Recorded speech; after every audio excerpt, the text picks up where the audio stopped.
The GTA and the Toronto real estate markets have been increasing steadily as the Bank of Canada has halted rates. But it will be interesting to see what actually happens to the market on June the 7th when the Bank of Canada will be releasing information on what they're going to be doing with interest rates.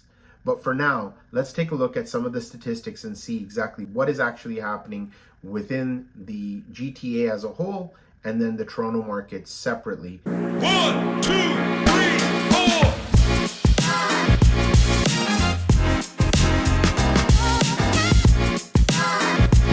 Now, if you're looking to get into the real estate market, I highly recommend you book a call so we can actually go over the details of what steps are needed. Now, you don't need to necessarily book with me, but definitely call a realtor, go over what your needs, what your wants are, what areas you want to sort of invest in so that you can actually have a budget together. And a good realtor will always make sure that he's laid out a full plan for you. So the first thing I want to dissect is the actual types of properties that are available and what percentage that particular housing covers within that region. So if we're looking at the GTA, which is obviously a much larger area, but it's still going to give us an idea that the majority of the homes are detached homes. Almost 42% of the homes throughout the GTA are detached homes. The second largest type of dwelling is a condo apartment, and that is sitting at 30%. Followed by townhomes at 9% and semi-detached at 9% also. Now, condo townhomes have been increasing in popularity. That type of dwelling is also sitting at around 8% throughout the GTA. Let's take a further look into the numbers so that we can understand what is actually happening and where our prices are going for each segment. I tend to prefer to use a median number instead of an average. And the reason why is because when you look at median figures, it actually takes away the extremes that have happened in the marketplace versus averages actually still include those extremes and don't give you a more precise number as to what has actually happened in that particular market. I use median and I find it's more valuable in figuring out what is actually happening in a market sector. In the month of May, throughout all of the GTA, the median price has now reached $1,050,000. And in the month of April, price was actually $1,007,000. Now, moving on, if we look at the detached market, you'll actually see that the median price is now $1.4 million. And last month, we were at $1.38 million. So you can actually see how the prices have still increased month over month. One of the things I highly recommend you do throughout the video is pause the video to analyze certain stats that I put up so that you can actually see what is actually happening in your particular market segment. So if we look at the next largest segment within the GTA, you've got GTA condos. And the condo market in the GTA has actually risen now to $662,000 as opposed to last month's $655,000. And as you can see in the graph, you can see how we're creeping closer to the peaks that we had in 2022 of February and March. Now, if we look at the semi-detached sector, the median price has actually now reached $1.130 as opposed to last month's $1,072,000. So you can see, again, a very steep increase in pricing. And finally, we've got the GTA's townhomes market, and that now has a median price of $1,080,000 as opposed to the last month's $1,038,000. Again, steep increases. And yes, we are seeing multiple offers, but there are some strategies that you can use to actually get home prices that you're not going to deal with multi offers. And I highly encourage you guys to book a call so that we can actually discuss what that strategy can be for you that fits your needs. There are other things that we can actually do to, understand exactly what the sellers want, and then you're able to take some advantage of that situation that meets their requirements, but also yours. Now let's take a look at the Toronto real estate market and understand exactly what is happening in each market segment. The first thing I want to look at is the breakdown of each market segment. And here you would see that condo apartments actually dominate the market segment at 61%, followed by the detached market at only 18%. And then we've got semi-detached at 11%, and the townhomes are at 3%.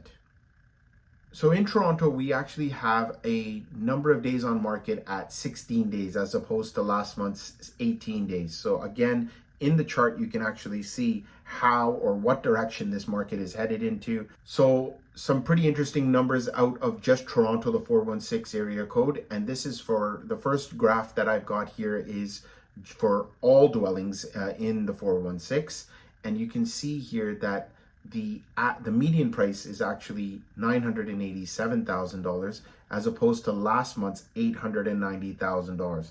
So pretty much a jump of $100,000 overall on all dwellings across the board. The largest segment within Toronto area is your condo apartments, and this month the median price has now reached $741,000 as opposed to last month's $715,000.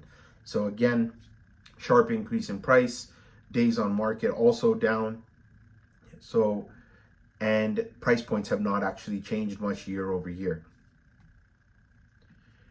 Now, detached dwellings, the median price is now at 1.922 million. Last month, as you can see over here, was 1.712.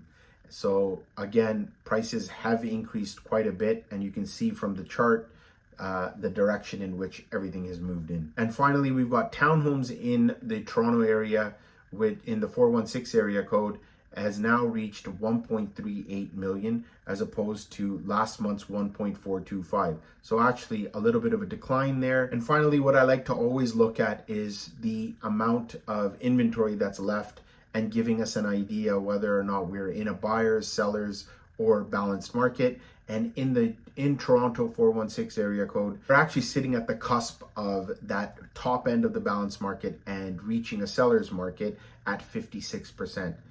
Again, if you're looking at this trend here, you can see that things are still showing signs of a lot of strength and upward pressure. In this particular chart, what I'm trying to show here is a statistic which will actually show, or at least give us an inclination as to what direction the market is heading into, whether it's a buyer's market, a seller's market, or a balanced market. So what we're actually looking at is to see the total amount of homes that were sold versus the number of active listings. And that particular number is going to give us a percentage which tells us whether or not it's a buyer's or a seller's market.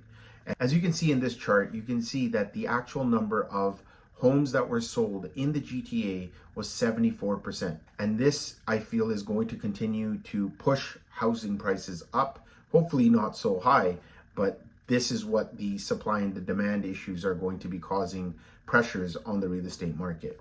There's another stat that I wanted to show you that was released by the Toronto Real Estate Board, which actually shows the monthly statistics from 22 to the current date.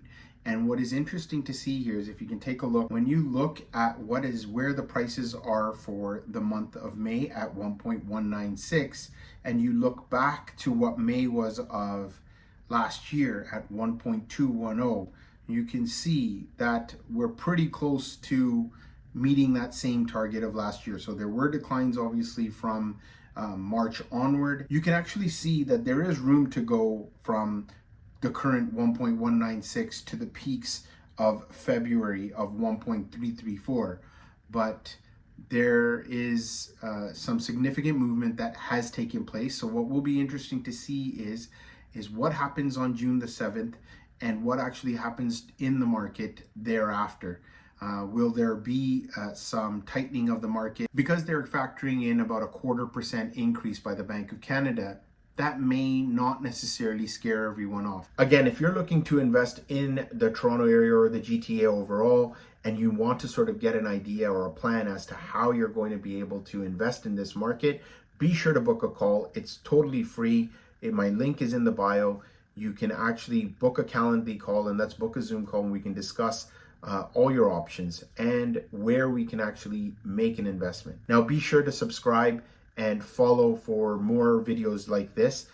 It does help the algorithms, and please be sure to share this video with others that may require some insight in their particular real estate markets. Please be sure to comment below as to perhaps a city that you would like to have covered, and be sure to contact me for all your real estate investment needs.